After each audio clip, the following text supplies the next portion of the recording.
आज हम class 9th new book synthetics के chapter number 8 energy source and transfer जी के एमसीक्यू सोल्व करेंगे। उसके बाद न्यूमेरिकल सोल्व करेंगे। तो सबसे पहला जो एमसीक्यूज है, if force of a 6 newton displace on object 2 metre in the direction of a force then work done will be. तो वर्क डन कितना होगा हमारे पास, यहाँ से वर्क डन मालूम करना है। तो बेसिकली जो वर्क डन का फार्मूला होता है वो एफ डॉट टी, वो है F dot D. F dot D यानी एफ को मल्टीप्लाई करेंगे डी से। एफ कितना है 6, 6 को 2 से मल्टीप्लाई करेंगे हमारे पास आ जाता है 12, यानी ऑप्शन डी इज़ करेक्ट। एम्स के बाद जो है 2 है, if body of a mass is 1 kg is moving with velocity of 1 metre then the kinetic energy of a body will be. तो काइनेटिक एनर्जी यहाँ से मालूम करनी है। तो वैसे काइनेटिक एनर्जी का जो फार्मूला है वो है 1/2 mv²। तो 1/2 सेम का सेम, मास कितना मिला हुआ 1 और वेलोसिटी कितनी है 1 का स्क्वायर। ठीक है, तो 1 का स्क्वायर 1 ही होता है। 1 को मल्टीप्लाई करेंगे 1 से तो 1/2, तो 1/2 लिखें या 0.5 जॉल। तो ये आंसर देखते हैं क्या है हमारे पास मिला हुआ है। करनी पड़ेगी यहाँ पे जोल, यहाँ पे भी जोल, यहाँ पे जोल, तीनों जोल मिले हुए, रकम नहीं मिली है। तो अब इसको ही कह लेते हैं 0.5 कर लेते हैं। तो इसका ऑप्शन बी इज़ करेक्ट। उसके बाद जो है एमसीक्यू नंबर 3 है, if a machine of performing if machine perform 20 joule of a work in a 10 second then its power. तो पावर कैलकुलेट करना, पावर का formula work per unit charge, work per unit time. तो work या energy per unit time, energy कितनी मिली हुई है 20 second, time कितना मिला हुआ है 10, 10 को 20 को 10 से डिवाइड करेंगे तो हमारे पास जवाब आ जाता है 2 वाट। ठीक है, इसका ऑप्शन सी इज़ करेक्ट। करते a body of a mass 1 kg is lifted through the height 1 meter then the energy passes in a body will be। तो पोटेंशियल एनर्जी हमें मालूम करनी है। तो क्या करेंगे, पोटेंशियल एनर्जी का जो फार्मूला है बेसिकली यहाँ से पोटेंशियल एनर्जी मालूम करनी है। तो पोटेंशियल एनर्जी का फार्मूला है P equal to P dot E equal to M G H. M कितना मिला हुआ है 1, मल्टीप्लाई बाय जी की वैल्यू अज्यूम कर रहा है 10 रख रहा है, हाइट कितनी है 1। तो 10 को 1 से मल्टीप्लाई करेंगे हमारे पास 10 जॉल आ जाती है। ठीक है, तो रिजल्ट हमारे पास कितनी आ गई 10 जॉल। यहाँ पे देख लेते हैं, यहाँ पे किधर को ऑप्शन नंबर बी के अंदर 10 जॉल मिला हुआ है। नंबर 5 सॉल्व करता है, the energy release during the fusion and fission reaction is called. तो फ्यूजन और फिशन रिएक्शन के दौरान जो एनर्जी खारिज होती है उसको कहते हैं nuclear energy. D option is correct. And 6 है which is renewable source of energy. अच्छा, रिन्यूएबल सोर्स ऑफ एनर्जी यहाँ इसमें से कौन सा है, तो हमारे पास यहाँ है solar and wind, option A is correct. And number 7 the ratio of output into input is called efficiency. तो इसका ऑप्शन जो है डी इज़ करेक्ट। 8 है work per unit time is called power, C is correct. And 9 coal gas and oil are example of. तो example इसको क्या कहते हैं, इसको कहते हैं fossil fuel energy, C option is correct. 10 dash is not renewable source of energy, इनमें से रिन्यूएबल एनर्जी का सोर्स नहीं है, कौन सा नहीं है, सोलर विंड जियोथर्मल और कोल, कोल नहीं है, B option is correct. Chapter 8 के अब हम न्यूमेरिकल सोल्व करते हैं। तो सबसे पहला न्यूमेरिकल्स है numericals 2, how much work is needed to move horizontal body of 20 metre by force is 30 newton, the angle between body and horizontal surface is 60 angle. तो यहाँ पे हमें एंगल मालूम करना है। तो हम सबसे पहले क्या करेंगे, इसकी डेटा लिख लेते हैं। डेटा के अंदर यहाँ पे हमें डिस्टेंस कितना मिला हुआ है, वो मिला हुआ है 20 मीटर्स। और उसके बाद जो फोर्स कितनी मिली हुई है, वो मिली हुई है 30 न्यूटन। और हॉरिजॉन्टल सरफेस पे जो एंगल बना रहा है वो एंगल कितना है 60 डिग्री। और हमें मालूम क्या करना है, यहाँ से हमें मालूम करना है वर्क, जिसको रिप्रेजेंट करते हैं डब्ल्यू से, उसको क्वेश्चन मार्क। और फार्मूला कौन सा लगेगा हमारे पास, जो फार्मूला लगेगा W is equal to F dot निकाल एफ डॉट डी। जिसको डाट निकालेंगे तो क्या होगा, डाट को रिमूव करेंगे तो एफ डी कॉस थीटा। अब क्या करेंगे, इसी फार्मूले के अंदर वैल्यू पुट करके सॉल्यूशन सॉल्व करते हैं कि एफ की वैल्यू कितनी है 30, W is equal to F की वैल्यू है 30 मल्टीप्लाई बाय डी की वैल्यू कितनी है 20 मल्टीप्लाई बाय कॉस 60। तो 30 को 20 से मल्टीप्लाई करोगे तो हमारे पास 30 को 20 से मल्टीप्लाई करोगे तो हमारे पास जवाब आ जाता है 600। ठीक है, मल्टीप्लाई बाय और कॉस 60 की वैल्यू है 1/2। ठीक है, 2 का टेबल इस पे 1 टाइम और 2 का टेबल इस पे 3 टाइम, तो 300 हो गया। तो हमारे पास वर्क कितना है, W is equal to 300, work का यूनिट है जॉल। तो रिजल्ट लिख लेते, तो रिजल्ट हमारे पास आ गई W is equal to 30 joule. तो ये आ गई रिज़ल्ट। रिव्यू कर लेते। ये था क्वेश्चन का हमने डेटा लिखी, डेटा के बाद सॉल्यूशन और सॉल्यूशन के बाद रिज़ल्ट।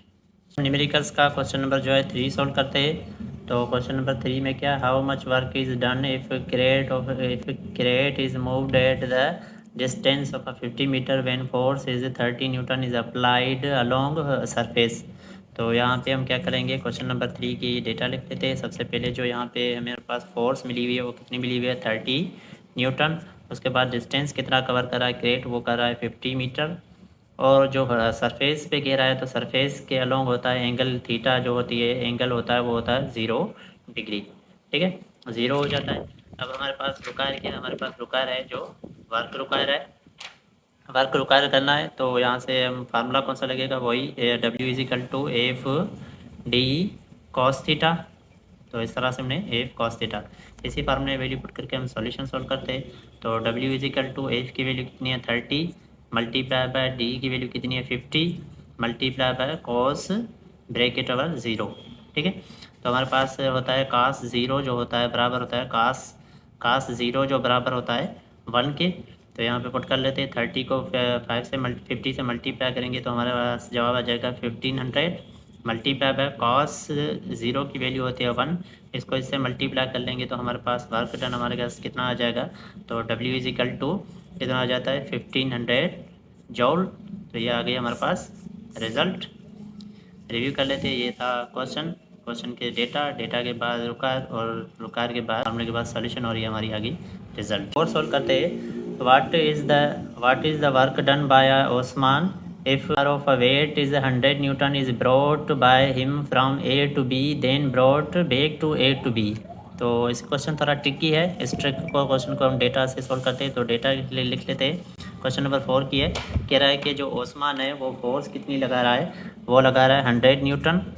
अब क्या कह रहा है कि पहले कोई भी ऑब्जेक्ट है जो A से B तक लेकर जा रहा है। मिसाल के तौर पे हम कह लेते हैं कि जो डिस्टेंस होगा वो प्लस का D कह लेते हैं। उसके बाद वहीं पे क्या कह रहा है, डिस्प्लेसमेंट कह रहा है प्लस का हो रहा है, वो A से B तक लेकर जा रहा है वो कोई ऑब्जेक्ट। उसके बाद क्या करता है कि वही ऑब्जेक्ट B से A की तरफ लेकर आ जाता है। तो नेट हमारे पास क्या करना है, मालूम करना है वर्क डन कितना होगा। तो ये अगर कह लें इसी डायरेक्शन को प्लस D कह लें, इसी डायरेक्शन को माइनस D कह लें, तो यहाँ पे जो नेट डिस्प्लेसमेंट जो होता है वो 0 हो जाता है। ठीक है, डिस्टेंस 0 नहीं होता है, डिस्प्लेसमेंट 0 हो जाता है, क्योंकि प्लस का और माइनस का कैंसिल होकर 0 हो जाता है। सरफेस पे काम कर रहा है तो एंगल भी 0 होता है।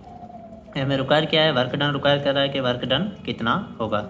ठीक है, तो इसी फार्मूले के अंदर हम फार्मूला रुकायर है, फार्मूला कौन सा लगेगा, W equal to F D cos theta. इसी फार्मूले वैल्यू पुट करके सॉल्यूशन सॉल्व करते हैं। इसी फार्मूले वैल्यू पुट करके सॉल्यूशन सॉल्व करते हैं। तो हमारे पास फोर्स कितनी है 100 न्यूटन, मल्टीप्लाई बाय डिस्प्लेसमेंट कितना है 0, मल्टीप्लाई बाय कॉस 0। ठीक है, किसी भी वैल्यू को 0 से मल्टीप्लाई कर देंगे तो वर्क डन क्या हो जाता है, किसी भी वैल्यू को 0 से मल्टीप्लाई कर लेते हैं तो सारी वैल्यू 0 हो जाती है। तो वर्क डन हमारे पास कितना हो गया 0 जॉल। तो यह वर्क डन क्या होगा 0 होगा। तो रिव्यू कर लेते हैं। यह था क्वेश्चन नंबर 4 और उसका रुकायर के बाद सॉल्यूशन, और ये हमारी रिजल्ट। 5 का B है, drive the equation of kinetic energy. तो हम क्या कर लेते हैं, क्वेश्चन नंबर 5 की इक्वेशन ड्रा कर लेते हैं। इक्वेशन हमें अब क्वेश्चन नंबर 5 का जो B है उसमें कह रहा है कि काइनेटिक एनर्जी की इक्वेशन ड्रा करनी है। ठीक है, तो काइनेटिक एनर्जी की इक्वेशन ड्रा करने से पहले हम जो भी एनर्जी का कोई भी इक्वेशन ड्रा करते हैं तो इस्तेमाल करते हैं वर्क डन का फार्मूला। वर्क डन का फार्मूला है W equal to F dot D कह ले या एफ डॉट एस कह ले। ठीक है, तो अब कह रहा है कि काइनेटिक एनर्जी, तो काइनेटिक एनर्जी क्या होती है, ड्यू टू इट्स मोशन। तो ड्यू टू इट्स मोशन होता है तो इनिशियल वेलोसिटी होती है थर्ड इक्वेशन ऑफ मोशन। ठीक है, तो यहाँ पे तो मोशन के हिसाब से हम क्या करेंगे, इसकी इक्वेशन इस्तेमाल करेंगे। तो from third equation of motion, third equation इसलिए इस्तेमाल करें क्योंकि काइनेटिक एनर्जी टाइम पे डिपेंड नहीं होती है, टाइम कितना भी हो। तो थर्ड इक्वेशन ऑफ मोशन में हमारे पास टाइम भी नहीं आ रहा होता। ठीक है, तो थर्ड इक्वेशन ऑफ मोशन क्या होती है, 2DA इजिकल टू, या फिर कुछ इस तरह से लिख लें 2AD या एस के लें। ठीक है, equal to VF square minus VI square.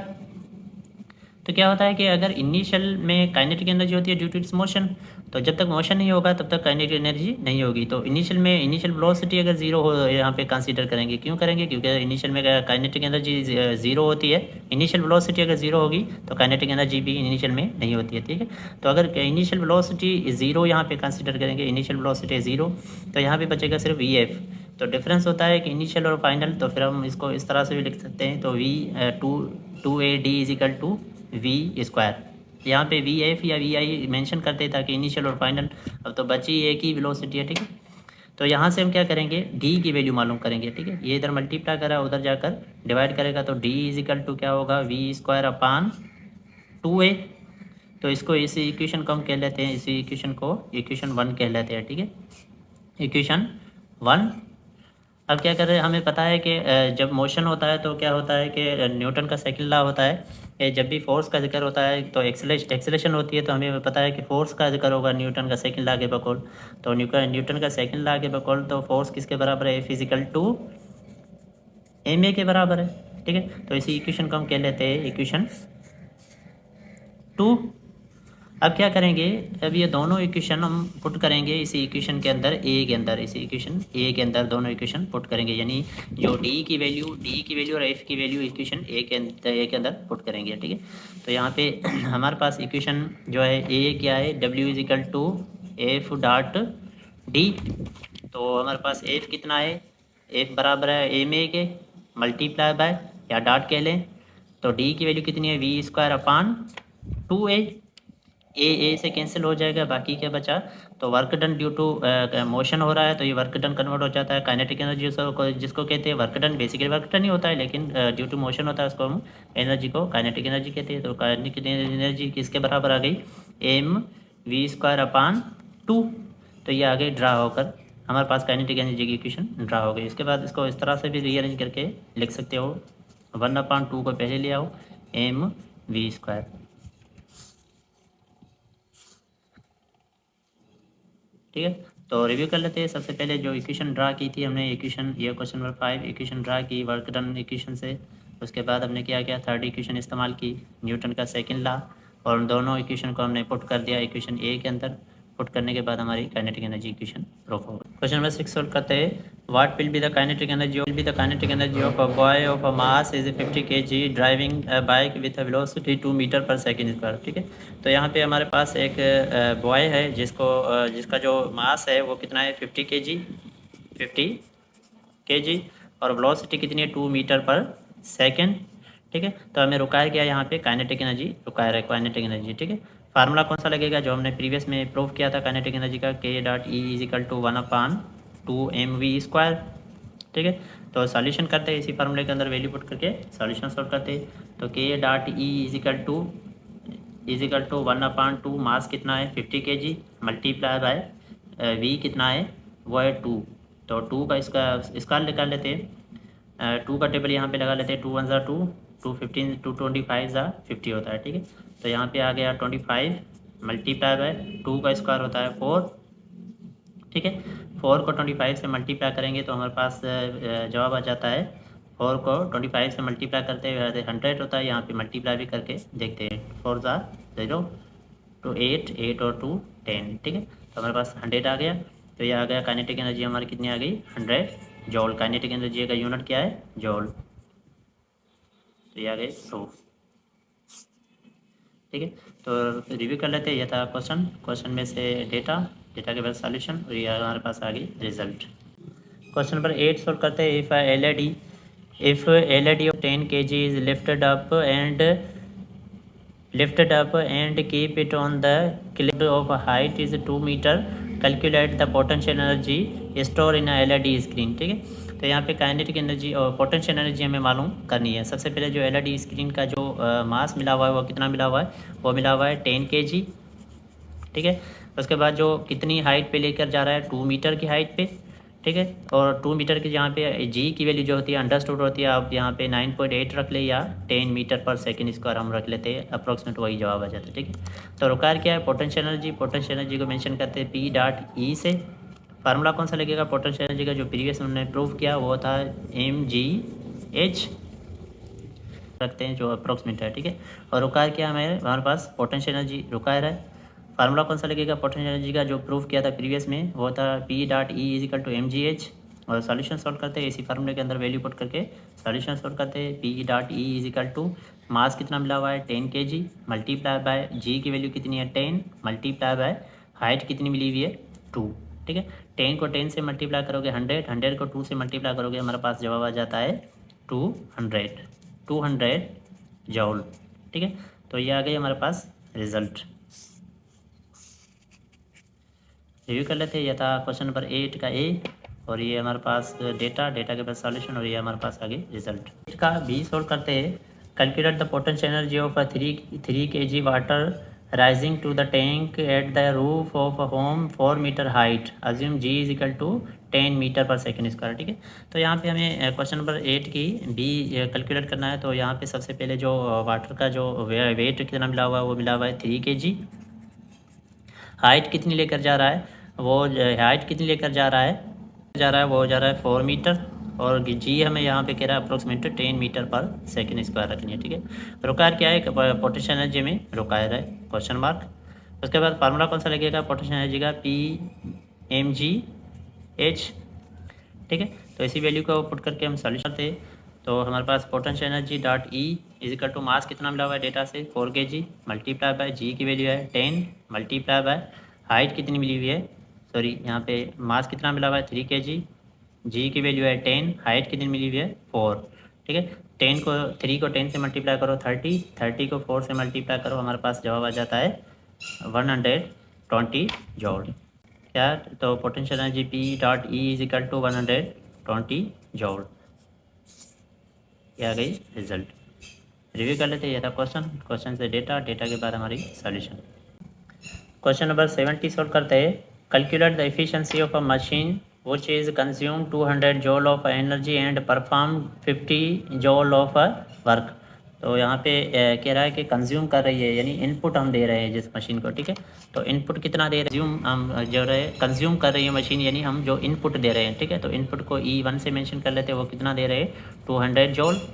और कह रहा है कि परफॉर्मेंस दे रहा है, परफॉर्मेंस यानी आउटपुट हमें दे रहा है, उस आउटपुट को हम E2 से मेंशन करते हैं, वो कितना दे रहा है 50 जॉल।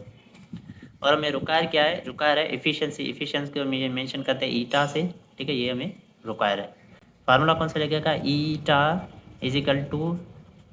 E2 divided by E1 multiply by 100, ये फार्मूला लगेगा, ठीक है। या फिर यह ऐसे कह लीजिए कि input divided by output divided by input multiply by 100, ऐसे कह लीजिए, ठीक है। तो इसी फार्मूले में वैल्यू पुट करके हम सॉल्यूशन सॉल्व करते हैं। इस सॉल्यूशन में हमें ईटा मालूम करना है, यानी इफिशिएंसी मालूम करना है, E2 कितना मिला हुआ है 50 डिवाइडेड बाय E1 कितना मिला हुआ है 200 मल्टीप्लाई बाय 100। 2 0 यहाँ से कैंसिल, 2 0 यहाँ से कैंसिल, ठीक है। 2 का टेबल इस पे 1 टाइम, 2 का टेबल इस पे 25 टाइम, ठीक है। तो एफिशिएंसी हमारे पास कितनी आ गई, 25%, ठीक है। तो रिजल्ट वो मिली है E=25%, ये रिजल्ट आ गई, ठीक है। तो यहाँ से रिव्यू कर लेते हैं। ये था क्वेश्चन के बाद हमने डेटा के बाद सॉल्यूशन के बाद हमारी आ गई रिजल्ट। क्वेश्चन नंबर 19 सोल्व करते हैं। Efficiency of a machine is 70% and its output is 100 joule, then the calculate input, ठीक है। तो क्वेश्चन नंबर 19 के हम डेटा लिख लेते हैं। सबसे पहले जो एफिशिएंसी को ईटा से मेंशन करते हैं वो कितनी मिली है 70%। उसके बाद जो आउटपुट हमें मिला हुआ है यानी E2 कह लीजिए, तो E2 कितना मिला हुआ, वो मिला हुआ है 100 जॉल, ठीक है। यहाँ से हमें मालूम क्या करना है, तो मालूम हमारे पास यहाँ से मालूम करना है इनपुट, ठीक है। इनपुट मालूम करना है, यानी हमारे पास ये ऐसे कह लीजिए कि E1 मालूम करना है, ठीक है, क्वेश्चन मार्क। फार्मूला कौन सा लगेगा एफिशिएंसी का, E1 divided by E2 multiply by 100, ठीक है। अब क्या कर लेते हैं, इसी फार्मूले के अंदर वैल्यू पुट करके हमें सॉल्यूशन सॉल्व करना है। यहाँ से E2 मालूम करना है, ठीक है, आउटपुट मालूम करना है, सॉरी इनपुट मालूम करना है। तो इनपुट यानी E1 मालूम करना है, तो ये इधर मल्टीप्लाई करा, उधर जाकर यहाँ पे डिवाइड करा, E2 यहाँ पे मल्टीप्लाई करेगा, और ये मल्टीप्लाई करा इधर जाकर डिवाइड करेगा। तो इसको रीअरेंज कर लेते हैं बेसिकली। तो रीअरेंज किस तरह से होगा, तो ये इधर डिवाइड करा, इधर जाकर ईटा से मल्टीप्लाई करेगा E2, ठीक है। ये इधर मल्टीप्लाई करा, यहाँ पे आकर डिवाइड करेगा, इजिकल टू E1 के लिए या आउटपुट इनपुट के लिए, ठीक है। तो यहाँ पे हम इसी फार्मूले के अंदर हम रीअरेंज करने के बाद वैल्यू डेटा पुट कर लेते हैं। तो डेटा के बाद ईटा कितनी मिली हुई है, वो मिली हुई है 70%, मल्टीप्लाई बाय E2 कितना मिला हुआ है 100 जूल, डिवाइडेड बाय कितना होता है, डिवाइडेड बाय कितना मिला हुआ है, वो मिला हुआ है 100 से कैंसिल हो जाएगा। तो बाकी जो E2 कितना बचा 170 जूल, E1 कितना मिला, यानी इनपुट कितना मिलेगा 70 जूल, ठीक है। तो रिजल्ट लिख लेते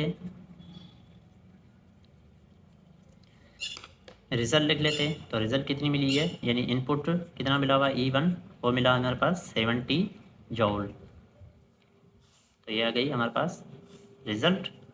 रिव्यू कर लेते हैं, यथा क्वेश्चन में से हमने डेटा ड्रा की, डेटा के बाद ये हमारा फार्मूले के बाद हमारा ये सॉल्यूशन, और ये हमारे पास आ गई रिजल्ट।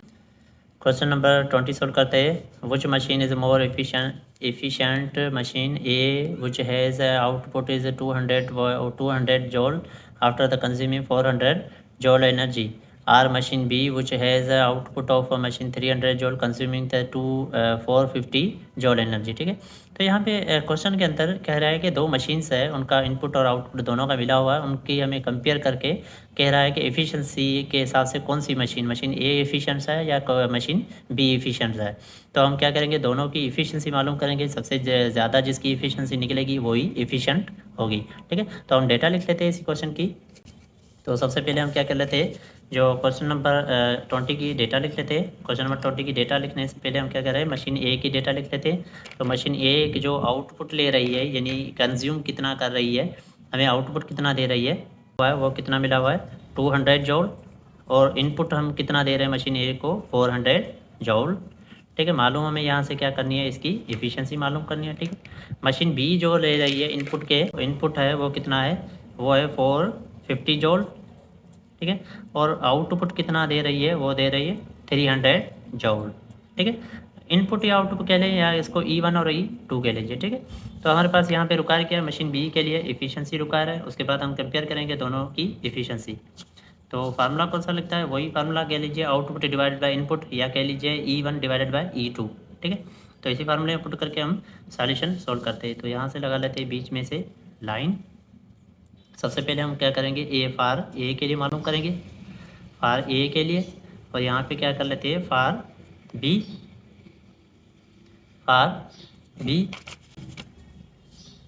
अच्छा अब क्या कर लेते हैं, तो इसी फार्मूले के अंदर वैल्यू पुट करके सॉल्व करते हैं। फार ए के लिए जो आउटपुट था वो कितना था 200 जूल, डिवाइडेड बाय इनपुट कितना है 400 जूल, मल्टीप्लाई बाय 100।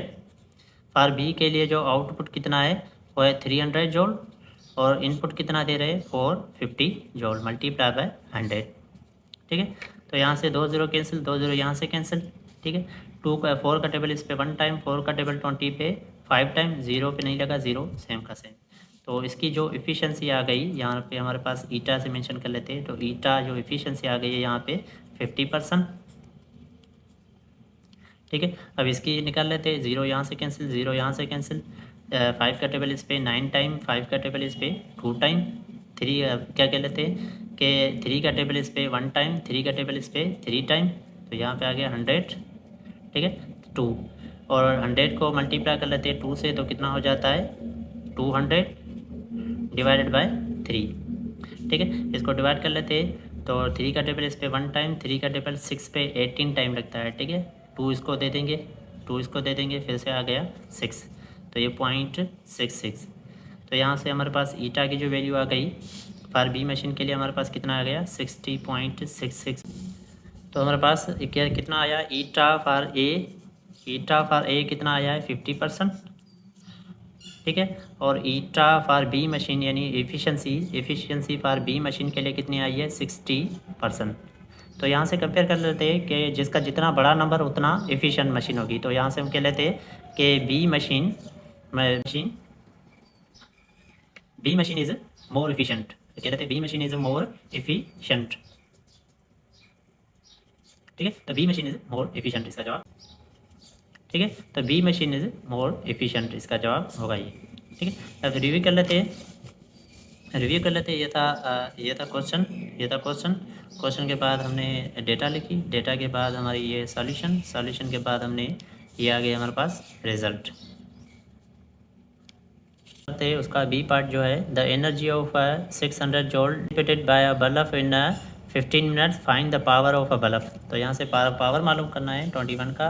तो डेटा लिख लेते हैं। सबसे पहले जो एनर्जी की कितनी मिली हुई है, वो मिली हुई है 600 जूल,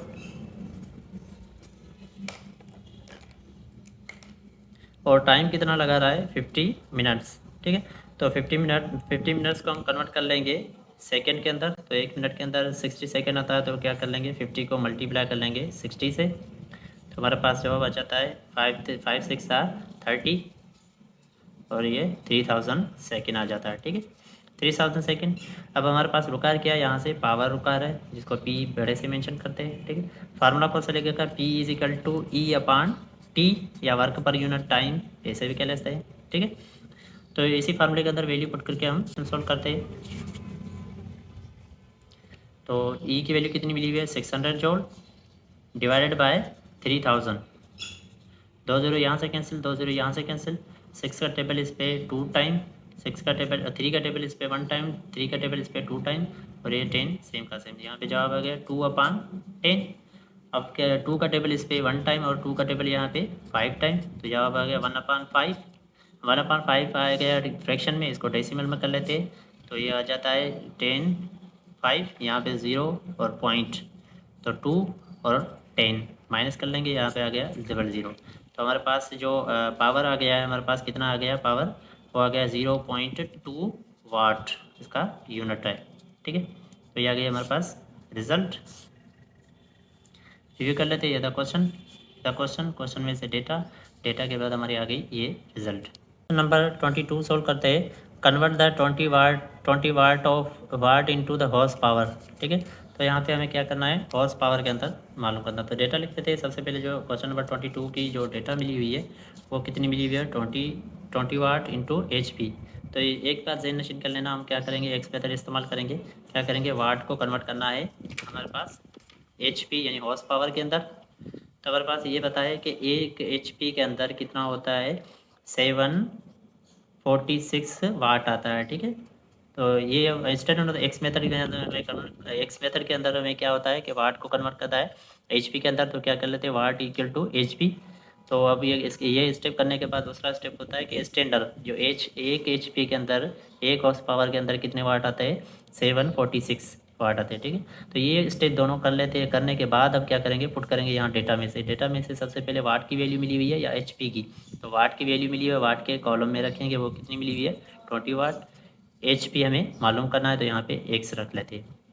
अब करेंगे क्रॉस मल्टीप्लाई, इसको इससे मल्टीप्लाई, इसको इससे मल्टीप्लाई। तो इसको आपस में मल्टीप्लाई कर लेते हैं। x को मल्टीप्लाई करेंगे 760 सेम का सेम, इजिकल टू 20 को 1 से मल्टीप्लाई करेंगे। ये हमें x मालूम करना है, ये इधर मल्टीप्लाई करा, उधर जाकर डिवाइड करेगा, यानी 20 डिवाइडेड बाय 746। ठीक है, 756 इनको डिवाइड कर लेते हैं। 20 डिवाइडेड बाय 746, तो कितना आ रहा है 0.026। तो x की वैल्यू कितनी आ गई हमारे पास 0.026। ठीक है, तो ये आ गया हमारे पास HP कह लीजिए।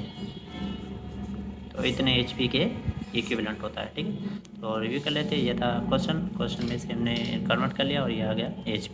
क्वेश्चन नंबर 22 का B सोल्व करते हैं। Calculate the power of a machine if it does 40 joule of work in 10 second. ठीक है, तो 10 सेकेंड के अंदर हमें वर्क डन मालूम करना है। तो क्वेश्चन नंबर 22 का B की डेटा लिख लेते हैं। तो डेटा में से सबसे पहले जो हमें मालूम का वर्क डन मिला हुआ है, वो मिला हुआ है 40 जूल, और उसके बाद टाइम कितना लग रहा है 10 सेकेंड, और हमें मालूम क्या करना है, पावर मालूम करना है। फार्मूला कौन सा लगेगा पावर का, वर्क पर यूनिट टाइम। तो इसी फार्मूले के अंदर वैल्यू पुट करके हम सॉल्यूशन सोल्व करते हैं। तो P is equal to W की वैल्यू कितनी मिली हुई है 40, टाइम कितना मिला हुआ है 10 सेकेंड, 10 का टेबल इस पे 1 टाइम, 10 का टेबल इस पे 4 टाइम। तो हमारे पास पावर कितना मिल गया 4 वाट। ठीक है, ये आ गया हमारे पास रिजल्ट। तो ये आ गया क्वेश्चन नंबर 22। और ये डेटा के बाद रुका के बाद या क्वेश्चन नंबर 23 सॉल्व करते हैं। 23 का जो बी क्वेश्चन पार्ट है वो सॉल्व करते हैं। Student of a weight is 400 newton takes 5 second to a climb up on a obstacle of a height 2 metre. Calculate the power he consume calculate the power consumed. तो हमारे पास power consume करना है। सबसे पहले जो इतनी फोर्स कितनी लगा रहा है, वो लगा रहा है 400 न्यूटन, और टाइम कितना लगा रहा है, वो लगा रहा है 5 सेकेंड। 5 सेकेंड कितने मीटर क्लाइम कर रहा है, वो कर रहा है 2 मीटर। तो हमारे पास क्या मालूम करना है, पावर मालूम करना है। फार्मूला पावर का है P is equal to work per unit time. तो वर्क बेसिकली बराबर होता है एफ डॉट एच के लिए या डी के लिए अपान टी। ठीक है, ये फार्मूला फाइनल लगेगा। इसी फार्मूले वैल्यू पढ़ करके हम सॉल्यूशन सोल्व करते हैं। तो P is equal to F की वैल्यू कितनी है 400 मल्टीप्लाई बाय हाइट कितनी मिली हुई है 2 मीटर, टाइम कितना मिला हुआ है 5 सेकेंड। 5 का टेबल इस पे 1 टाइम, 5 का टेबल इस पे 8 टाइम, 0 पे नहीं लगेगा, 0 सेम का सेम। 80 को 2 से मल्टीप्लाई करोगे तो हमारे पास आ जाता है 160। तो हमारे पास आ गया 160 वाट। तो ये आ गई रिजल्ट। ये कर लेते हैं, ये था क्वेश्चन में से हमने रुका के बाद डेटा और डेटा के बाद सॉल्यूशन या रिजल्ट। क्वेश्चन नंबर 24 सॉल्व करते हैं। Write down the question number 24 का बी पार्ट सॉल्व करते हैं। If a machine consume 250 joule of energy per hour then the watt will be the power. तो हमारे पास यहाँ पे पावर मालूम करना है। तो 24 की डेटा लिख लेते हैं। सबसे पहले जो एनर्जी कितनी कंज्यूम कर रहा है पर आवर के हिसाब से वो कर रहा है 250 जॉल। उसके बाद के टाइम कितना लग रहा है पर आवर। ठीक है, तो 1 आवर HR इसको कन्वर्ट करेंगे सेकंड के अंदर। तो एक घंटे के अंदर मिनट कितने आते हैं 60, और 1 मिनट के अंदर सेकंड कितने आते हैं 60। तो 60 को 60 से हम मल्टीप्लाई कर लेंगे तो 1 घंटे के अंदर सेकंड कितने आ जाते हैं 3600। ठीक है, तो इसी को हमें रुका किया, यहाँ पे रुका है पावर क्वेश्चन मार्क। फार्मूला कौन सा लगेगा, वो लगेगा P is equal to E upon T. E energy के लिए या वर्क पर यूनिट टाइम के लिए। ठीक है, तो सॉल्यूशन सोल्व कर लेते हैं। सॉल्यूशन करते हैं इसी फार्मूले वैल्यू पुट करके सॉल्यूशन सोल्व करते हैं। एनर्जी कितनी मिली हुई है, पावर मालूम करें। एनर्जी मिली है 250 डिवाइडेड बाय 360। तो इनको 250 डिवाइडेड बाय 360 तो हमारा तो पावर कितना आ रहा है, P इज इक्वल टू 0.069 वाट। इसका यूनिट ज़रूर लिखेंगे। तो ये आ गई हमारे पास रिज़ल्ट। तो ये था क्वेश्चन के बाद डेटा, और डेटा के बाद हमारी आ गई रिज़ल्ट।